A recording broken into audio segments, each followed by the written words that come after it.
সেই গুপ্ত রাজনীতিতে আপনাদেরকে ফিরে যেতে আমরা ছাত্রদল বাধ্য করব। ছাত্রলীগের লুঙ্গির তলে থেকে হেলমেট পরে বাংলাদেশ জাতীয়তাবাদী ছাত্র দলের নেতা কর্মীদের উপরে নির্মম ভাবে তারাই হামলা করেছিল।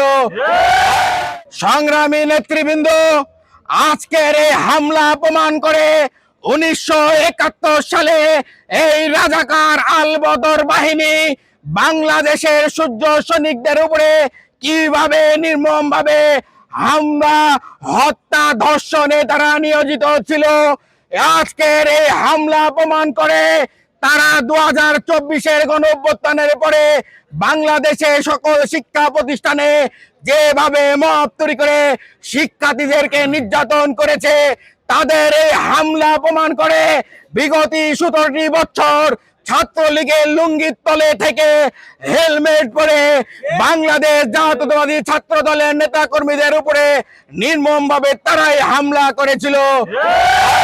নেতৃবৃন্দ, প্রতিটি অভিনয়ে, প্রতিটি চরিত্রে দুটি চরিত্র থাকে, একটি নায়কের চরিত্র আর একটি ভিলেনের চরিত্র, একটি ভূতের চরিত্র।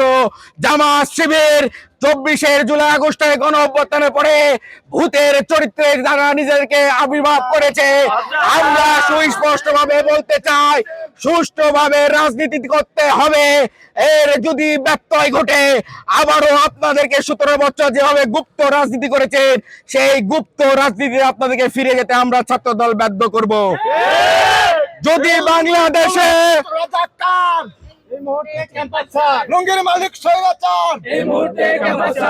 যদি আর বাংলাদেশে কোন শিক্ষা প্রতিষ্ঠানে সাধারণ শিক্ষার্থীদের উপরে এবং কোন ক্রিয়াশীল বাংলাদেশপন্থী কোন রাজনৈতিক সংগঠনের উপরে নির্মম ভাবে হামলা করা হয়, ছাত্র শিবিরের সেই 20 দাঁত বাংলাদেশ জাতীয়তাবাদী ছাত্রদল ভেঙ্গে বাংলাদেশ থেকে বিতাড়িত করে পাকিস্তানে ফেলে দেওয়া হবে।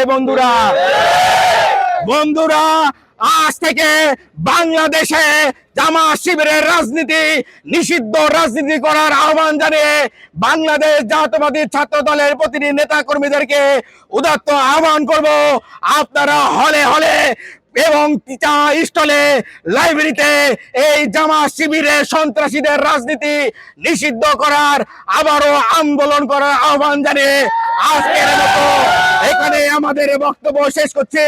আজকের এই বিক্ষোভ মিছিলে উপস্থিত রয়েছেন রাজশাহী বিশ্ববিদ্যালয়ের ছাত্র দলের বিপ্লবী